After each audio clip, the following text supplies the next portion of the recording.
আজ আমার বাসায় নতুন অতিথির আগমন। সেই নতুন অতিথি কে তা আপনারা একটু পরেই জানতে পারবেন। আজ এসেছিলাম আমরা গাছের হাটে গাছ কিনতে। কিন্তু এসে দেখি গাছের হাট কিন্তু সম্পূর্ণই ফাঁকা। গাছ কেনার খরিদ্দার সহ যারা গাছ বিক্রি করে তাদের মধ্যে খুব কমজনই আজকে এসেছে। না আসার আবার কারণও আছে। কারণ হচ্ছে এটা ঈদের আগের বুধবার।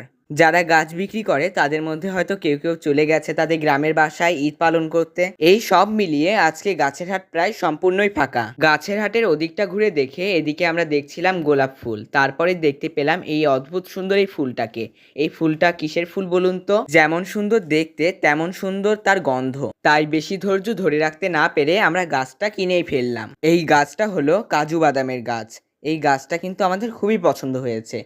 কাজু বাদাম ধরুক বা না ধরুক, গাছের ফুলটাই কিন্তু অনেক সুন্দর। যে চাচার কাছ থেকে আমরা গাছটা কিনেছিলাম সে চাচাই আমাদের বাসায় এসে গাছটা রোপণ করে দিল। এই গাছটি হলো আমাদের বাসার নতুন অতিথি।